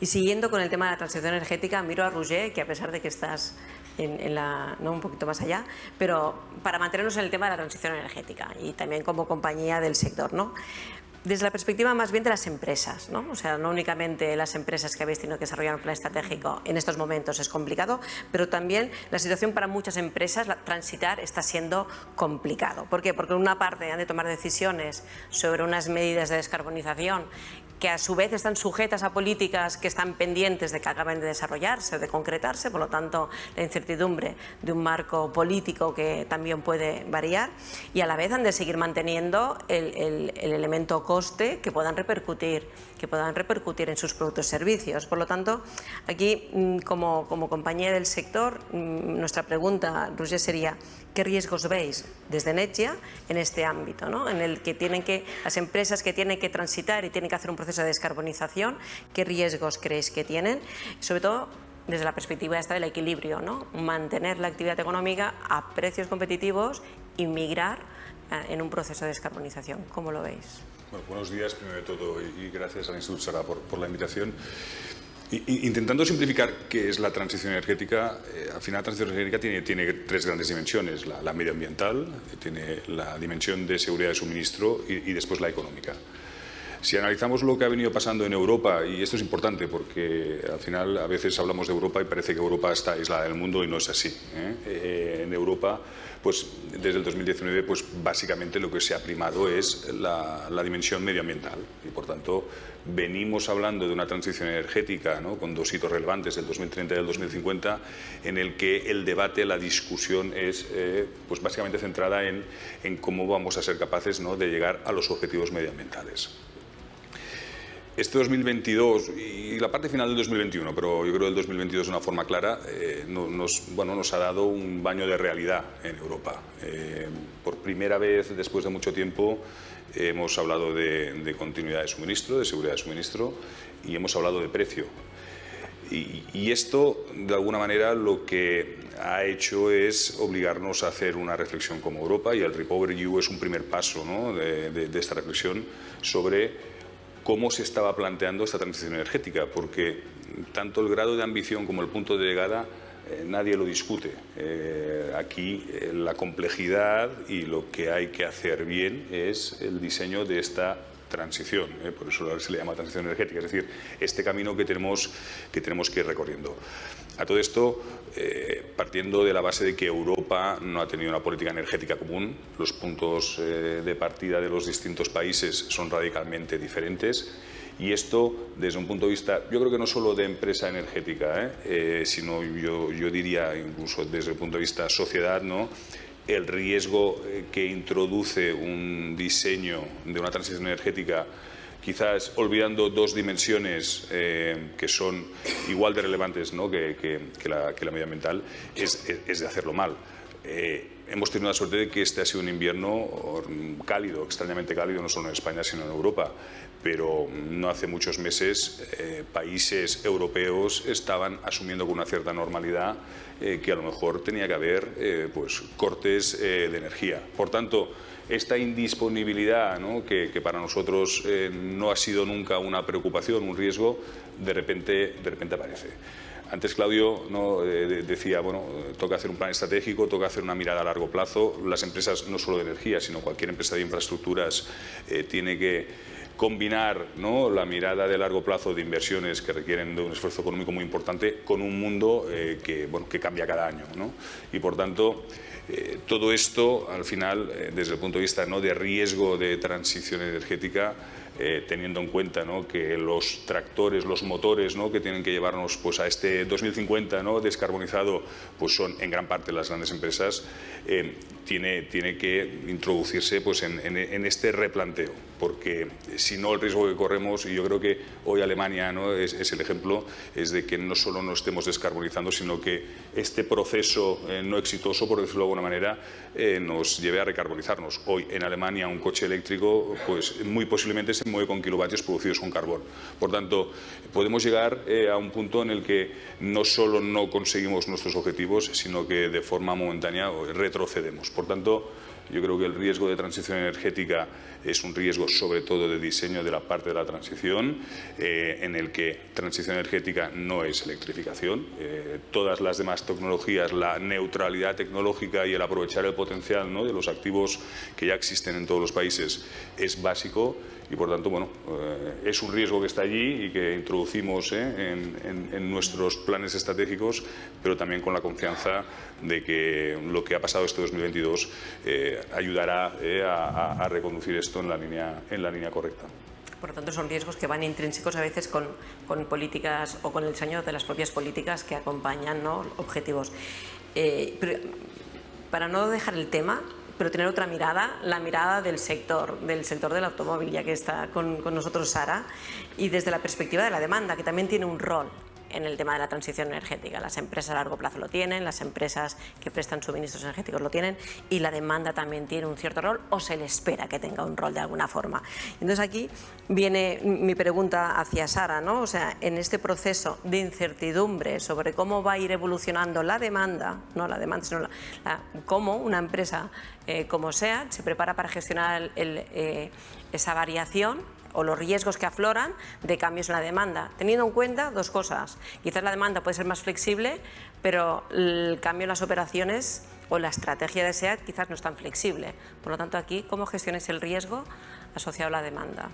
O sea, la demanda, bueno, gracias Elizabeth por la pregunta y por la invitación. La demanda, el punto positivo es que es claro, ¿no? La sociedad demandaba bajar las emisiones del automóvil, entonces, pues, en principio tienes ahí una demanda que está de base y la legislación te lo pide, con lo cual al menos el criterio es común y esto ya es un paso importante. A partir de ahí, pues producir un coche no es algo muy rápido, entonces necesitamos años para adaptar toda nuestra tecnología, nuestra capacidad. Y ese ritmo de adaptación es el que a veces es difícil, porque esa demanda existe, pero no sé cuántos coches eléctricos tenéis los que estáis aquí, pero habitualmente no sé si alguien levantará la mano en esta sala. Ah, muy bien, mira, alguien levanta la mano. El año pasado en España se vendieron 78.000 coches en toda España, eléctricos híbridos en total. Entonces, con este ritmo de adaptación vamos a ir muy lentamente, entonces nosotros tenemos que adaptarnos a esa velocidad. Ninguna empresa de automoción puede lanzarse solamente a producir vehículos eléctricos cuando no tenemos una demanda que nos lo pida. Entonces tenemos que ir adecuando con la flexibilidad de la que somos capaces, oferta y demanda. Y claro, yo entiendo a los clientes, yo también soy cliente conductora, entonces todo el mundo se pregunta, ¿y dónde están los puntos de carga? Y ese será un paso en el que tengamos que avanzar las diferentes, colaboración público-privada, cómo se hace este grado de avance, ¿no? Y después a los posibles conductores de eléctricos, muchos demandan ayudas. Yo me voy a cambiar el coche eléctrico si no sé cómo va a funcionar, ¿no? Pues entonces los planes de incentivos al consumidor, parece que en otros países, hablábamos antes de Alemania, funcionan, están alcanzando pues cotas del 20% de coche eléctrico, o en Portugal también, ¿no?, que los tenemos más cerca y no son más cercanos, lo están alcanzando. Nosotros también creemos que es importante conseguir esa electrificación de todo el proceso también, no solamente nosotros, sino todo lo que viene en toda la cadena de valor. El año pasado ya lanzamos en nuestro proyecto, lo llamamos Future Fast Forward, con otras 50 empresas que hemos optado al PERTE eléctrico, justamente para apoyarnos entre todos, ¿no?, porque tampoco es algo que pueda hacer una sola empresa, y necesitamos de muchas pequeñas empresas también, todos juntos, para avanzar y ayudarnos, y en el fondo que poder hacer un coche también eléctrico que pueda llegar a todo el mundo porque sea más barato, que es otra, entendemos, dificultad que tienen muchos clientes, ¿no?, en ese coche que ahora mismo compraban, más sencillo, pues que también les llegue la electrificación a ellos, y eso yo creo que es un reto para todos, ¿no? Por lo tanto, serían como los riesgos que afloran de la desincronización entre demanda, oferta y marco de infraestructuras. Cambio un poco de tercio y miro a Daniel porque gran parte de la economía o de las empresas viene condicionada por lo que es la acción pública o los servicios públicos, y de ello participan algunas de las empresas que se presentan, ¿no?, o que participan de esos modelos de colaboración público-privada. Entre ellos, uno de los modelos podría ser el de la concesión para la gestión de infraestructuras, no únicamente, no es el único. Pero en todo caso también hemos visto, ¿no?, que en los últimos años este marco de colaboración público-privada en algunos sectores está siendo cuestionado, está siendo bajo debate, está bajo sospecha, y por lo tanto no permite quizás, ¿no?, que se establezca la velocidad a la que tendría que dinamizarse mecanismos de colaboración público-privada, o incluso pensar en el futuro, dejar el pasado como convenga, pero tirar adelante nuevas alternativas de colaboración público-privada. Y en este sentido, ¿no?, pensando en autopistas y la incertidumbre que se genera en torno a la colaboración público-privada que creemos que en estos momentos existe en España, me gustaría tener tu opinión, Daniel. En todo caso, aquí la pregunta es esta, ¿no? ¿Qué riesgos afloran en un marco incierto de colaboración público-privada para empresas que colaboráis con la Administración? ¿Y cómo ves el 2023? Complicada, ¿eh? Ya, exacto. Elizabeth. Bueno, Sí. buenos días a todos. Gracias a Elizabeth y al Instituto. Muy buena iniciativa, este Observatorio de Riesgos. Yo creo que empezaría la respuesta, ¿no?, a la pregunta recordando las ventajas, ¿no?, de la colaboración público-privada. O sea, al final hablamos muchas veces en genérico de la colaboración público-privada, pero ¿cuáles son las ventajas y si nos hemos acordado de ponerlas en valor, ¿no?, y de recordarlas? Entonces, la colaboración público-privada en el sector particular, ¿no?, de las infraestructuras es muy importante. Es muy importante porque precisamente la inversión en infraestructuras es de las primeras partidas que se reduce cuando hay restricción presupuestaria, ¿no? Y la colaboración público-privada y el modelo concesional en concreto lo que te permite es liberar presupuestos, adelantar los proyectos, las inversiones y tener pues, más presupuesto para otras necesidades sociales, ¿no?, como la educación, la sanidad y las pensiones, ¿no? Entonces, la colaboración público-privada y las concesiones te permiten llevar a cabo las inversiones antes, permiten una equidad intergeneracional, una mayor eficiencia, provocan de manera indirecta pues, una innovación por parte del privado y bueno, y hay otro elemento que también hay que recordar, ¿no?, y es que hay una contribución social también vía el pago de impuestos, ¿no?, impuestos de sociedades y muchos impuestos también de carácter municipal, ¿no?, que son muy importantes. Entonces, ¿cuál es la situación, teniendo en cuenta esto, cuál es la situación actual? Pues lo que decías, Elizabeth, es de incertidumbre, ¿no?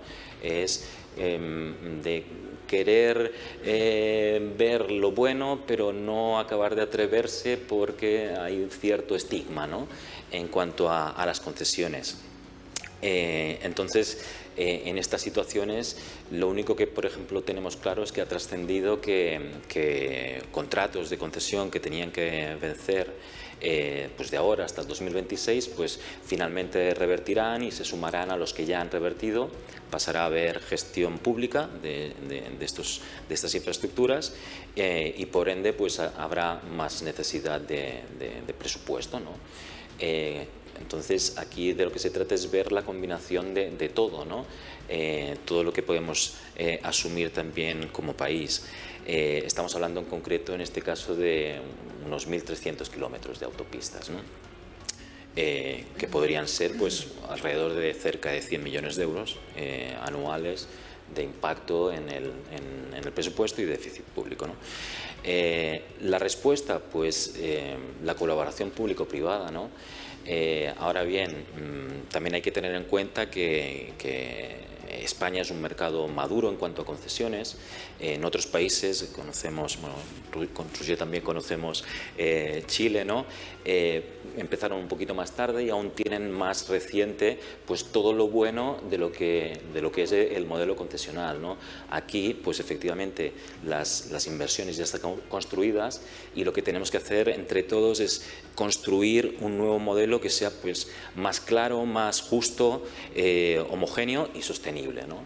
Y en eso es en lo que tenemos que luchar desde la parte privada, de la mano de lo público, de nuevo, teniendo en cuenta las limitaciones que tenemos, poder liberar presupuestos para necesidades sociales, de sanidad, de educación, y bueno, y teniendo en cuenta también la situación demográfica actual del país y la proyección que tenemos al respecto, ¿no? A partir de ahí, pues apostar y entre todos pues poner en valor lo bueno que se ha hecho en este sentido. Para mitigar los riesgos de no colaborar de alguna forma, de no colaborar. Y te miro a ti, Manel, para lanzarte la última pregunta, que lo hemos visto en la presentación que ha hecho Carlos, uno de los riesgos flagrantes. De hecho, el informe del Ministerio de Defensa sobre la seguridad nacional apunta no únicamente que incrementan el número de ciberataques, sino dos características, ¿no? Son ransomware en estado creciente y ransomware dirigido a grandes empresas que proveen servicios a su vez a grandes empresas. Por lo tanto, atacando al proveedor consiguen infiltrarse en muchos clientes y por lo tanto hacen más daño y además complican mucho la gestión. Bueno, el sector bancario experto en ciberseguridad y por lo tanto en defenderse de ataques, mi pregunta iría en esta dirección, ¿no? ¿Cómo estáis gestionando el cambiante, ya no digo creciente, sino cambiante riesgo de los ciberataques? Creciente yo creo que también, también. ¿no? Y mucho, no solo. Sí, además yo creo que el sector financiero especialmente, ¿no? Porque es un poquito objetivo de alguna forma del cibercrimen, de hackers y demás, ¿no? En un contexto además en el cual nosotros también estamos evolucionando de forma continua, adoptando nuevas tecnologías, adoptando nuevos servicios que son necesarios para evolucionar también como empresa, evidentemente, y que nos obliga también, nos cambia el escenario, ¿no? Ahí es cierto que nosotros desde el punto de vista del sector financiero hay un marco regulatorio muy exigente, que eso también yo creo que nos ha ayudado también, nos ha acompañado a ese modelo que tú comentabas de 3 líneas de defensa, ¿no? en la cual nosotros como segunda línea de defensa somos especialistas en riesgos y que somos independientes a aquellas personas que operan la tecnología y que nos permitan aportar, ¿no? un valor diferente como especialista de riesgos y pensar solo en eso, ¿no? De forma que somos capaces de marcar objetivos de control o de funcionamiento a la hora de definir cómo implantamos la tecnología, ¿no? En el caso de la ciberseguridad, nosotros lo vemos de forma que no es solo depende de un departamento, no es solo una responsabilidad del CISO de la empresa, sino que al final es un tema cultural dentro de la empresa, es decir, al final hay muchos elementos, hay muchas áreas, muchos departamentos que intervienen dentro de lo que sería la tecnología y que condicionan la tecnología y que de alguna forma tienes que conseguir que tengan ese inoculado un poquito esas ganas de colaborar precisamente en la prevención de ese tipo de ataques, ¿no? Entonces, desde el que está desarrollando las aplicaciones hasta el que está montando los servidores, después al especialista evidentemente de seguridad como el que se encarga de montar la arquitectura de comunicaciones, ¿no? Entonces un poquito lo que se busca es precisamente dotar de madurez a ese control de la ciberseguridad desde ese punto de vista, desde el cliente final a lo que seríamos nosotros como especialistas de riesgos, en este caso de tecnología y de ciberseguridad. En el caso del ransomware además te obliga a tener una serie a trabajar de forma que tú seas resiliente en caso de que ocurra, que no quieres que ocurra y que estás seguro de que no va a ocurrir nunca, pero te tienes que preparar de cara a ese escenario. Entonces, al final, una de las cosas importantes para nosotros es la anticipación, ¿no? Y ya no solo en la adopción de la tecnología, en el cual te planteas cómo debe ser esa tecnología y cómo deben hacer desde el punto de vista de gestionar los riesgos. Antes lo comentabais, creo que se ha mencionado en la mesa por parte de todos, ¿no? Esa incertidumbre es peor que no esa gestión del riesgo, ¿no? Entonces, para nosotros lo importante es anticipación en que si acogemos una nueva tecnología, deben hacer con esa gestión del riesgo, deben hacer sabiendo a qué nos estamos exponiendo y qué tipo de control debe tener, ¿no? Entonces, en ese proceso de anticipación, no solo en la adopción de la tecnología, sino también y creo que salía también en la presentación, en probar, ¿no? Situaciones de riesgo, situaciones de crisis, en las cuales nosotros sabemos que el tiempo importa en caso de que tengas un problema, un ciberataque, con lo cual esa capacidad que tienes de reacción desde el punto de vista de movilizar a todos los que estén involucrados en la resolución del problema y recuperación del servicio es otra de las fórmulas, de alguna forma, que nosotros estamos utilizando para poder de alguna forma llevar a cabo todo esto, ¿no? Exacto, o sea, ya no solamente que el riesgo va a llegar, sino es prepararse para el riesgo lo tenemos aquí y la idea es gestionarlo, ¿no? Exacto, gestionarlo, sí. Sí, tanto.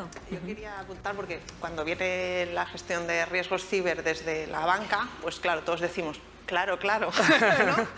Pero que yo creo que la dificultad de los riesgos ciber es las empresas industriales, ¿no? Que quizás estábamos en nuestro mundo bastante más tranquilo del mundo ciber, quizás los que quizás hayamos despertado también a este mundo, porque a veces las maquinarias, ¿no? Grandes inversiones millonarias, quizás no tengan la última tecnología y tenemos que hacer que case con la nueva tecnología, ¿no? Y ahí nos estamos enfrentando los CISOs y quizás esta sensibilidad cultural que ya existía en el mundo de la banca, pues al mundo industrial es necesario a veces hacer esos toques de atención porque no... Y formar, desde el punto de vista de formar a la gente en ese ámbito. Es decir, al final todos los empleados tienen que ser conscientes de que al final un ataque puede llegar a través de tu correo y lo sabes, ¿no? Nadie piensa... O a través de un SMS. Correcto. Es decir, al final culturizar a todo lo que sería el colectivo es fundamental ahí. Cultura, sin duda.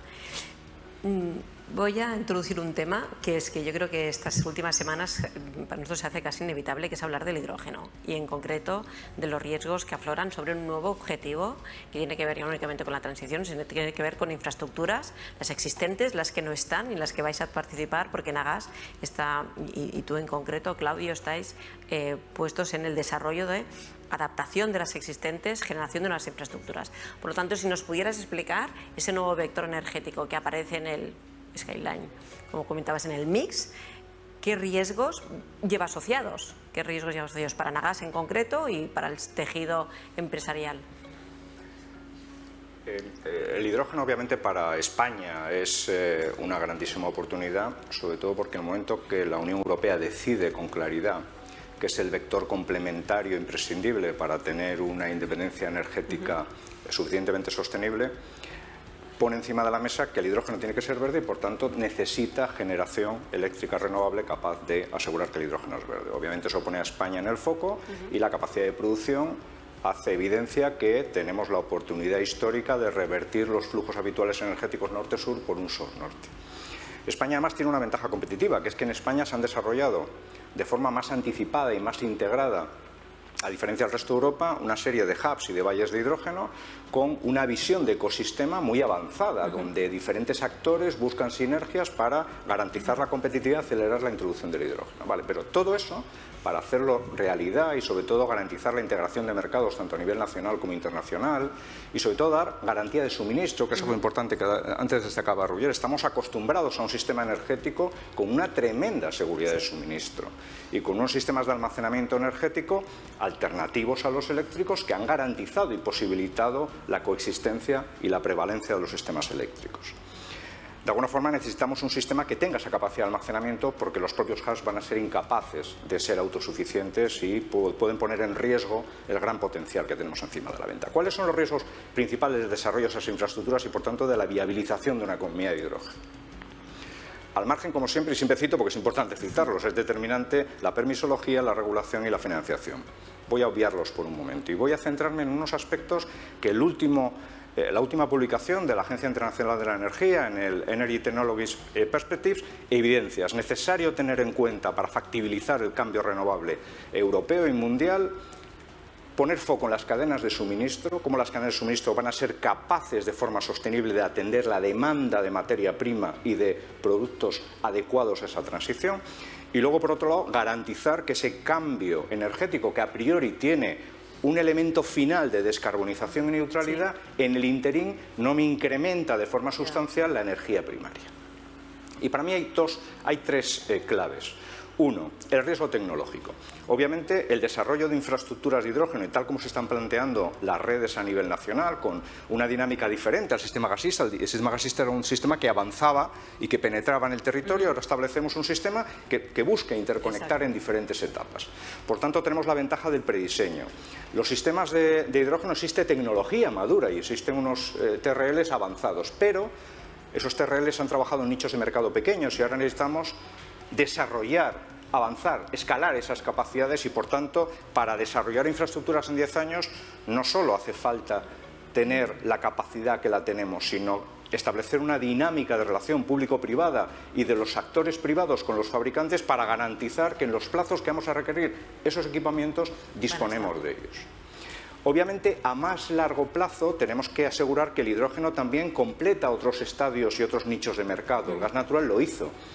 Eso implica que soluciones de almacenamiento adicionales a las principales que estamos valorando, almacenamientos subterráneos salinos, almacenamientos en superficie, almacenamientos distribuidos y diferentes soluciones para establecer un sector coupling en el hidrógeno en el que diferentes estados o diferentes carriles del hidrógeno tengan una competitividad y un nivel de avance tecnológico suficiente, van a requerir poner foco en líneas de investigación específicas que nos garanticen que en esos plazos posteriores vamos a completar todas esas grandes redes con esa permeabilidad hacia otros sistemas.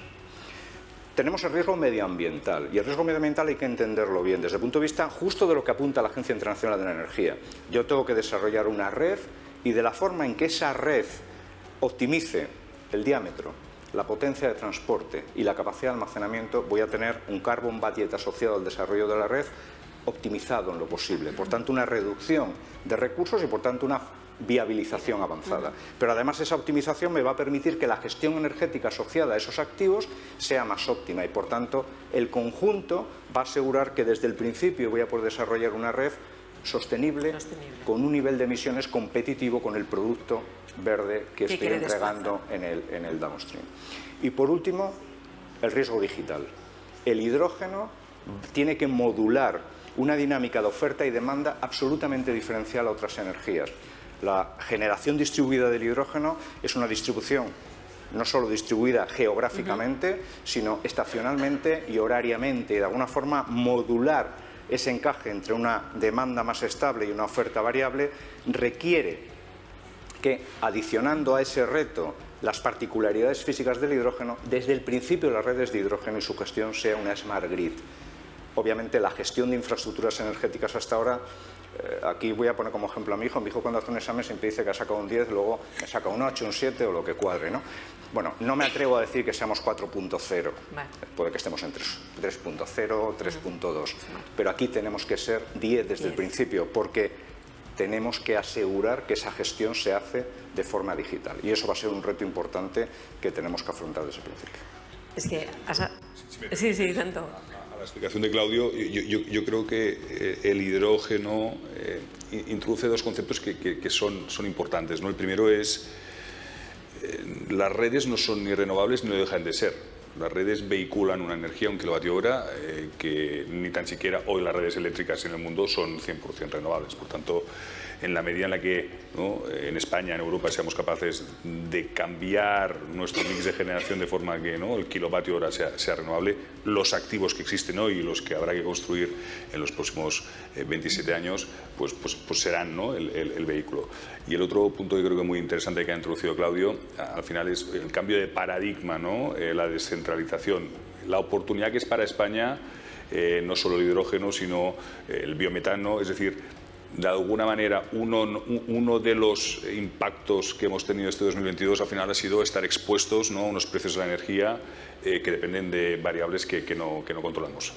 En la medida en la que seamos capaces, ¿no?, de dejar de ser un importador neto de energía, ¿no?, a poder producirla, incluso exportarla, es oportunidad, y por otro lado también minora, ¿no?, esta dependencia que tenemos de países que hoy por la energía, mañana por los materiales, ¿no?, nos pueden hacer pasar escenarios como el que tenemos ahora. Como el que hemos vivido, ¿no? Sí, justamente te iba a preguntar por el tema del coste de la energía, sí. Aquí en concreto, porque todas las empresas, ¿no?, han sufrido, y tal la ciudadanía, y cómo encaráis en el 2023 el tema relativo al ya no el impacto, sino la previsión de los riesgos que asocian a la incertidumbre geopolítica vinculados. Sí, yo tengo un caramelo, ¿eh? Vale. Por Sara. Si quieres ya la das por contestada la pregunta, porque tengo, como quieras, el tema del coste de la energía, sí, y los riesgos asociados al... O sea, el coste de energía hoy es el coste de la materia prima, es el coste que pagamos por consumir energía, y yo creo que el concepto básico aquí es la volatilidad. Hemos pasado a tener una energía que multiplicaba por 10 los costes que habían en la época COVID, ¿no?, a de repente una energía que, como vemos ahora, los precios empiezan a descender, entre otras cosas porque el contexto, un invierno razonablemente cálido, hace que los precios no vuelvan a su sitio, pero sí que durante un tiempo parece que van a estar algo por debajo. Y por tanto, yo creo que lo que podemos esperar este 2023 es seguir habiendo volatilidad. Tocará al final del invierno, pensar en el invierno que viene. El invierno que viene, a lo mejor, lo más probable es que no sea un invierno cálido, con lo cual ahí veremos, ¿no?, las tensiones que habrá en Europa para poder, por ejemplo, llenar de gas los almacenes pensando en el invierno que viene. Esto tendrá impacto en los precios. los precios de la energía, además, y a veces miramos solo Europa, ¿no? No tiene nada que ver el precio que pagamos en Europa por el megavatio hora de gas que el que se paga en Estados Unidos o el que se paga en Asia. Por tanto, está también conexión internacional, ¿no?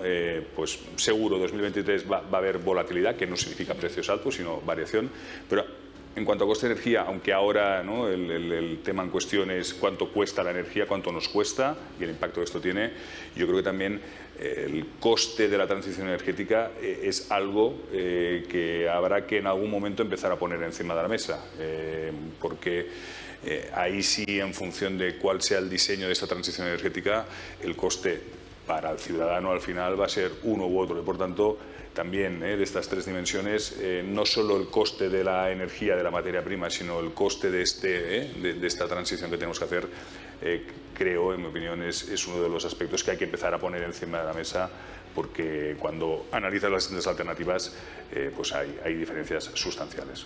Por lo tanto, ya afloran en el horizonte nuevos riesgos económicos vinculados a la transición. Daniel, te miro a ti relacionado con el tema ¿no?, de la migración hacia otros modos de energía, en concreto en la movilidad. Si bien la demanda todavía podrá tener un cierto margen de elasticidad, quizás las infraestructuras y la concesión de infraestructuras o los acuerdos con los que se llegue a la administración no sean tan elásticos y, por lo tanto, ¿qué riesgos pueden aflorar para una empresa, ¿no?, cuyo modelo de negocio está basado más en el largo plazo, vinculado a una diversificación de los modos de energía, en el coche autónomo, etcétera, en sus infraestructuras? Sí, todo el tema de los cambios, ¿no?, en la movilidad es un tema muy interesante. O sea, la movilidad y todo lo que está en torno a la movilidad está ahora en una fase de cambio, ¿no?, de ajuste, de transición. En parte por el teletrabajo, ¿no?, en parte por una mayor concienciación ambiental de la gente. Detrás hay una racionalización, ¿no?, también de los desplazamientos, sí, ¿no? Y tenemos más elementos. Está el coche eléctrico, el coche conectado. Al coche eléctrico tenemos que acompañarlo también desde el sector privado, porque si no, al final es un pez que se muerde la cola, ¿no? Efectivamente, ¿no? Y bueno, en el caso concreto de autopistas, por ejemplo, estamos desplegando ya cerca de un centenar de puntos de recarga, pero bueno, no es suficiente. Se necesita una apuesta clara, ¿no? Y bueno, y que toda la burocracia de autorizaciones pues también se aligere, ¿no? Porque es algo bueno, ¿no?, para todos. ¿Qué más tenemos en cuanto a la movilidad? La digitalización, ¿no? Al final, vehículo conectado, digitalización, y digitalización es información en tiempo real, es seguridad vial y anticiparse, ¿no?, a las incidencias. Tenemos intermodalidad, combinación de diferentes medios de transporte. Con lo cual, aquí lo que yo diría que es la incertidumbre más grande, ¿no?, es el cuándo y hasta qué punto, ¿no?, vamos a hacer el despliegue total de lo que se requiere para las nuevas necesidades de movilidad y luego estimar la demanda. Estimar la demanda va a ser la demanda repartida entre todas las posibilidades, ¿no? Va a ser un reto realmente importante. Por lo tanto, de alguna forma, y conectando con el mensaje que nos transmitía Claudio, red mix, gestión de la demanda en tiempo real, prácticamente, seguramente también acuciará un poco a... Históricamente, al final, como se veía la movilidad es del punto A a B, ¿no? Del punto A a B. Y está claro que ahora lo que más se necesita es un concepto de red, ¿no?, un concepto de malla que además vincule con lo que es la gestión del tráfico, en función del algoritmo que te diga que dentro de 30 minutos va a haber una incidencia en el punto kilométrico tal, pues desviar camiones y llevar... O sea, al final es tratar y gestionar las vías bajo un concepto de malla y no simple... punto A a B, ¿no? Seguro.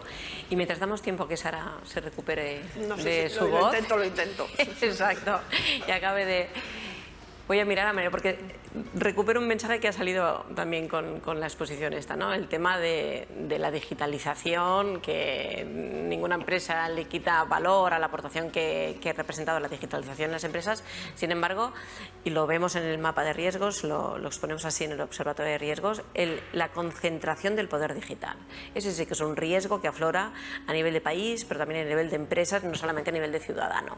Y en este sentido, ¿por qué lo decimos? ¿No? Porque las Big Tech, ¿no? La concentración que hay en pocas empresas, de todo, de los activos, de las infraestructuras, del dato y por lo tanto de las capacidades para que como compañía podamos seguir operando, pero todo nuestro entorno pueda seguir operando. Y aquí la pregunta va hacia CaixaBank pero también como sector y como profesional. Al cloud, con lo cual esto incrementa, ¿no? Exacto, y vamos migrando, sí. Que podía ser más o menos de nicho, ¿no? Pero ahora todos nos movemos hacia el cloud y aparecen esos actores, ¿no? Esos actores, ¿no? Que nos introducen nuevos riesgos, ¿no? Nadie le quita lo bueno de todo este proceso. Y yo creo que en cierto modo muchas veces es inevitable de alguna forma concentrar tecnología o concentrar servicios en algunos de esos proveedores, ¿no? Y eso es así, ¿no? Es así. El tema es cómo te planteas ir hacia ellos, ¿no? Y va un poquito alineado también lo que comentábamos antes de anticipación, ¿no? Es decir, cuando tú te enfrentas a un problema tienes dos formas, ¿no? Uno, voy directo sin pensármelo mucho, o no, recapacitas y dices, bueno, si yo tengo que ir en un momento dado a una de estas Big Tech y utilizar su tecnología, ¿qué tipo de tecnología uso? ¿No? Y evaluar ahí muy bien qué deuda tecnológica vas a generar a la hora de desplazarte hacia una de esas Big Tech, que a veces vas a tener que ir porque a lo mejor por un tema de costes o por un tema de eficiencia o por lo que sea, ¿no? Y eso no lo vas a poder evitar. Lo que sí que vas a poder evitar de alguna forma es que construyas tecnología que no sea dependiente en la medida de lo posible de esas Big Tech, ¿no? Es decir, que tú puedas utilizar tecnología que sea más o menos usable, no solo en una de las grandes, sino que también en la otra, ¿no? Entonces, eso pasa por diseñar de alguna forma cómo desarrollas tus aplicaciones. Y ahí hay conceptos de arquitectura, ¿no? De arquitectura informática, que lo que te habilitan al final es, oye, yo me independizo o me ligo a cosas concretas de esas tecnologías que me están ofreciendo, pero en la medida de lo posible, si yo algún día me tengo que mover de una Big Tech a otra, lo puedo hacer, o me quiera ir a otro sitio, lo puedo hacer haciendo el mínimo cambio posible, ¿no? Eso es una. Y la otra es que la gente sea consciente cuando alguien llega y quiere externalizar un servicio dentro de tu empresa, que sea consciente de alguna forma, plantear un plan de salida que te permita haber pensado esto de forma previa, es decir, no encontrártelo cuando ya seas totalmente esclavo de un proveedor, sino que hayas anticipado también esa visión a la hora de construir lo que tú vayas a desplegar desde el punto de vista de tecnología que utilices, y que en un momento dado, insisto, te puede ir bien anclarte a un único proveedor. Seguro. Lo importante para mí no es tanto que te ancles ahí, que también, y que sepas controlar o gestionar los riesgos con él, es decir, en esa dependencia de irte a un proveedor. Nosotros tenemos claro de alguna forma qué condiciones tiene que cumplir ese proveedor, y el saber poder no exigir, pero sí trabajar de forma conjunta en que las medidas que desde el punto de vista de riesgo tecnológico, en este caso, te quieres controlar, que de alguna forma exista ese quid pro quo en el cual tú tengas la información necesaria como para saber que las cosas están como tú esperas que estén, ¿no? Entonces, yo creo que esa gestión del riesgo de esas grandes tecnológicas, que es difícil, pero que a través de certificaciones, a través de otros elementos, es viable en esa colaboración con ellos. Bueno, pues la idea un poquito es, oye, establece una forma clara de cómo salir de allí, y esto hablo desde el diseño, y por otro lado, intenta gestionar bien esos riesgos que vas a tener con ellos, porque hay cosas que ya no controlas tú, ¿no? Pasamos de un modelo, sobre todo si vamos al cloud, un modelo en el cual todo lo gestionas tú internamente, a que dependes de otros, ¿no? Entonces, bueno, el cómo gestionar esa parte yo creo que es uno de los grandes retos que también vienen por delante. Sí, sin duda, sin duda, y que además el poder de concentración también hace aflorar un riesgo que es el tema de la capacidad de influencia que van a tener, el lobismo y el lobismo inverso del que se está hablando ya de alguna forma. Por tanto, ahí hay una parte, no solamente estás en sus manos, sino que son propietarios, ¿no?, de gran parte del futuro de la opinión, etcétera. Pero cerrando este capítulo, y Sara, antes de introducir la última pregunta, que la quiero hacer a todos en general, claro, es inevitable preguntarle a SEAT por su cadena de suministro. Ha comentado Claudio, habéis comentado, ¿no?, la necesidad de la sincronización para el desarrollo de los grandes temas que hay. Y por contra, venimos de una experiencia, ¿no?, post-pandemia, donde lo que se ha visto claramente, que lo que es una cadena de suministro eficiente, larga geográficamente, corta en el tiempo, no va a ser estable. Es como un sistema que es inestable energéticamente, ¿no? Por tanto, y aquí mi pregunta es esto: ¿qué espera SEAT? ¿Cómo ve el 2023? ¿Qué estáis haciendo en relación a la cadena de suministro y los riesgos asociados? O sea, yo creo que, como decía antes, yo creo que era Carlos al inicio, que vivíamos en un sueño del suministro infinito. Pues nosotros vivíamos en ese sueño como automoción. Teníamos nuestros proveedores por todo el mundo y contábamos con ellos de una manera eficiente, just in time, y todo venía secuenciado al minuto. Hemos despertado abruptamente y nos ha exigido mirar a los proveedores de otra manera. Muchos de ellos está claro que dejan de ser proveedores para ser partners, sin ellos nos paramos, y ellos son los que a veces nos tienen que dar estas soluciones, porque si no, no lo conseguimos. Además de planificación que siempre habíamos tenido, ¿no?, porque para llegar a ese minuto está todo muy planificado. Ahora esa planificación exige también una super flexibilidad para adaptar nuestra producción a las diferentes disponibilidades de piezas en todo el mundo. Y esto exige flexibilidad a todo el mundo, a la cadena de ventas, a la cadena de producción, a de abastecimiento. Por tanto, exige estar mucho más despierto, ¿no?, que antes, ¿no? Ponías la máquina y yo creo que esto cualquier sector creo que tiene los mismos problemas.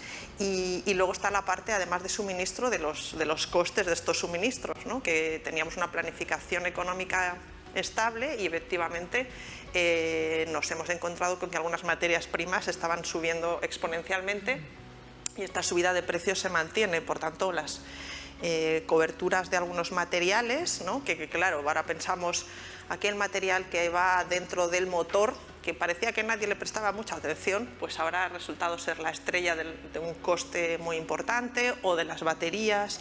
Por tanto, nos hacemos expertos, yo creo, en las empresas en esos materiales o en aquellas piezas que antes, bueno, se pensaba que iban a llegar, y por tanto nos exige analizar mucho más y también buscar esa flexibilidad en esos materiales. Si no utilizo esta tecnología, puedo utilizar otra, y ese esfuerzo de análisis, bueno, yo creo que va a seguir durante este 23.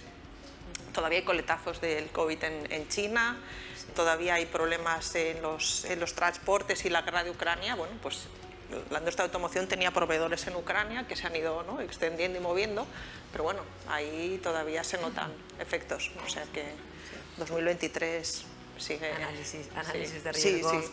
Yo creo que han venido ya los comités de crisis de este tipo de riesgos, se quedan ya, no se van. Exacto. Y quisiera cambiar un poco el tipo de riesgos que venimos charlando, ¿no? O sea, por una parte hemos hablado de riesgos operacionales, de los estratégicos, los vinculados al entorno del sector, pero hay uno que es general para todas las organizaciones, que es los riesgos reputacionales. O sea, quieras que no, todos lucháis por mantener una reputación. Eso os permite, ¿no?, generar confianza. La confianza dependerá en gran medida, pues, la captación de talento, la perseverancia del talento, la captación de capital. Por lo tanto, generar imagen, reputación y confianza va dentro de lo que es la idiosincrasia de todas las empresas, de todas. Sin embargo, hay un fenómeno, que lo hemos visto también en el observatorio, que está creciendo, que es el desorden de la información, el desorden informativo. Pero ya no solamente en el concepto de desorden, sino la mentira, el fake news, y por lo tanto el factor cambiante es la información, que te genera un impacto sobre la reputación o te lo puede generar, sobre el cual la necesitáis sí o sí, la buena reputación. Mi pregunta es, y aquí va para todos, y por favor hablar en el orden que creáis que os apetezca. ¿Cómo gestionáis el tema de la desinformación? Porque seguro que en la reputación hacéis muchas cosas, pero del caos, información que hay en estos momentos, para mitigar el impacto sobre la reputación. ¿Qué hacéis? añadiría, no es solo la desinformación, sino el mundo de la opinión. Yo creo que cada vez hay menos datos y más opinión y la verdad es que te das cuenta de cómo hay temas que vienen y en menos de 2 semanas todo el mundo es un experto, ¿no? Por tanto, hay una especie como de voracidad, ¿no?, por poder opinar de cualquier cosa. En el caso nuestro en Naturgy, por supuesto, ¿no?, desde el punto de vista, ¿no?, Departamento de Comunicación, Dirección de Comunicación, hay que adaptarse, ¿no? No podemos no estar allí, pero al final la mejor manera de tener una buena reputación, sobre todo pensando en nuestros clientes, porque aquí también hay distintos planos, tu reputación cuando vas a buscar financiación, la de los clientes, que es la importante. Yo creo que esto no ha cambiado y al final se trata de hacer nuestro trabajo bien, ¿no?, y de que nuestras interacciones con nuestros clientes no solo sean lo que espera el cliente, sino que también las vayamos adaptando, digitalizándonos con todo lo que esto implica, pero entendemos que este es el núcleo que nos permite, pues, mantener una razonable o buena reputación. Yo digo, si quieres, de energía. Luego ya os dejo el resto. Hay un libro, Martin Rees ha publicado un libro recientemente y hace una referencia que yo soy muy malo buscando las citas, el autor y tal, pero hay un biólogo británico que en el año 1923 describe perfectamente cómo va a ser el sistema energético basado en el hidrógeno, cómo se va a transportar, cómo se va a almacenar. Si os lo leéis, os lo recomiendo, podría haber sido publicado en cualquier periódico o revista de energía actual. Solo se equivocó este hombre en una cosa, que es que en 1923 él predijo que eso sería una realidad en 400 años. ¿Por qué se equivocó en 400 años? Porque cuando él lo dijo, los cambios energéticos se producían básicamente cada 100. Sí. Y él no tenía la percepción de que la tecnología fuese a ser capaz de romper esos retos. Uno de los problemas ligados a lo que comenta Roger es que hoy tenemos la misma incapacidad de predecir nada. La parte de desastres, por desgracia, estamos viviendo un desastre tremendo de nuevo en Turquía y en Siria. Somos incapaces de prever cuál va a ser el horizonte energético con una certidumbre. Y a la vez, ahora que tenemos más capacidad y más tecnología, tenemos más desinformación. Y el gas natural es un ejemplo del cual tenemos que aprender para esta nueva era en la que empezamos con el hidrógeno. Hemos desarrollado, y eso es una autocrítica, un advocacy inadecuado. Hoy día el gas natural sigue siendo la solución energética con el coste de abatimiento más bajo, a pesar de la evolución de los precios, y el biometano aún más competitivo. Y te permite utilizarlo en cualquier entorno. Pero, sin embargo, nos hemos vivido en una cierta burbuja en un cierto momento y hemos contado de forma poco transparente lo que hacíamos. Entonces, es muy importante que a día de hoy combatamos, no de forma reactiva, la desinformación, sino ahora que estamos empezando una etapa, construyamos un diálogo con todo ese entorno social y medioambiental, que es muy exigente, porque cada vez es más exigente, con transparencia. Conocemos los pros, conocemos los cons, trabajémoslo. Si la Unión Europea ha dicho que este es el vector, facilitemos que ese vector sea una realidad, pero no pongamos palos en las ruedas continuas, y eso ambas contrapartes tienen que trabajarlo. Por tanto, esa gestión integrada de los grupos de interés para mí es fundamental para romper la desinformación, que obviamente la gestión de medios es muy compleja, y la accesibilidad a mis reportes, que no sabes, cuando te dice un experto energético medioambiental dónde ha obtenido ese certificado, pues bueno, pues a la juventud y a alguna parte de la sociedad le vale, pero nosotros tenemos una responsabilidad de trasladar la confianza y la reputación que hemos ganado en muchos años para asegurar que seguimos siendo confiables y que la sociedad puede confiar en que nosotros somos actores claves para asegurar su descarbonización. Es que con buena información quizás se genere confianza, pero con mala ya es que seguro que no generas ni confianza. ¿Queréis aportar algún mensaje más sobre la gestión del riesgo? Y si no, yo creo que coincido con Claudia en la transparencia, y a veces hay que bajarla a nivel del producto, ¿no? Porque a veces, bueno, surgen dudas sobre tu producto y entonces es fácil la opinión de es que a mí me falla, y entonces sí que es importante dedicarle esos minutos, que normalmente es por redes sociales, de que haya un experto técnico en el que le explique si ese sonido es normal del coche, si no es normal en nuestro caso, ¿no? Porque si no, pues genera ahí un rum que quizás no haya base, o sí. Entonces pues realmente merece la pena invertir en esa comunicación para que el cliente, en que el producto del día a día, sea capaz de entenderlo y, bueno, y no se genere ese rum que a veces, bueno, transparencia y, bueno, invertir en esa comunicación. Sí, yo creo que no queda otra. Sí, invertir. Como lo mismo. Al Sí, ¿no? final, ante la falta de rigor, ¿no? O información incompleta, pues tú tienes que ofrecer más rigor aún en todo lo que transmites, comunicar muy bien, hacer un seguimiento desde comunicación de todo aquello que se pueda estar moviendo, ¿no? Y transparencia. Al final, transparencia y poner en valor todo lo bueno que haces, ¿no? Seguro que sí. Seguro que sí. Pues yo creo que con estas últimas aportaciones, ¿queréis hacer algún mensaje final así para los que hoy están con nosotros relativo a la gestión? No los riesgos únicamente, que yo creo que no los acabaríamos nunca y podríamos ir repasando, pero sí de cara a la gestión. Y si no, ¿queréis comentar alguno más que no haya puesto sobre la mesa? Bueno, yo creo que entonces... Hemos dado un buen repaso, ¿no? Hemos hecho un buen repaso, sí, seguro que hay más, irán saliendo y el 2023 nos depara un año llenos de bueno, algunas podremos decir sí, lo esperábamos, otros podremos decir no lo esperábamos con esta dimensión, pero bueno, somos una compañía flexible, por lo tanto. Voy a cerrar con algunas reflexiones de las que hemos oído. No voy a hacer una síntesis de todo lo que han dicho porque yo creo que no es necesario, ha sido corto y han sido intensos, y aparte porque después podréis visualizar tanto el vídeo como descargaros en la página web, colgaremos la sesión de hoy. Pero es que hay mensajes que creo que vale la pena que los tengamos muy presentes, ¿no? Yo creo que la cuestión es cómo la gestión del riesgo, antes lo identificábamos mucho con las operaciones, con el día a día, y hoy hemos visto en las empresas que están aquí que lo tienen interiorizado desde la perspectiva de la estrategia. La empresa que no tenga una estrategia y que no interiorice la gestión del riesgo en su estrategia, es que esa estrategia puede ya ha nacido mal, ¿no? Nace y muere, ¿no? El mensaje de que esto va de adaptación, esto va de yo hoy soy así, pero es que he de estar preparado para, por lo tanto, adaptación, y adaptación quiere decir flexibilidad. Luego creo que ha salido un mensaje que todos habéis ido repitiendo de alguna forma. Esto no va de los riesgos en gran medida dependen o vienen de cómo avance el ecosistema conmigo, o la red, o los proveedores, o el sector público, o el mix, o los propios, la propia cultura. Esto va de hacer avanzar, los riesgos se mitigan o los tendremos gestionados en la medida que también gestionemos estas partes interesadas que van conmigo, va de sistema y cada uno con su ecosistema. Por lo tanto, son algunos riesgos sistémicos, pero la gestión depende de ellos. Luego que ha salido mucho, y lo hemos escuchado en todos, es, vale, riesgo, pero todos habéis dado pautas de acción. O sea, no ha parecido que ninguna de las 5 personas que habéis hablado no dijeras acto seguido qué estáis haciendo. Y yo creo que esto es un mensaje importantísimo para el colectivo empresarial y económico de España. Visión del riesgo, sí, como comentaba Carlos. ¿Vamos a salir un poco tristes? No. Hemos de salir esperanzados de que las cosas hay que trabajarlas, sin duda, y el riesgo, sin duda que también.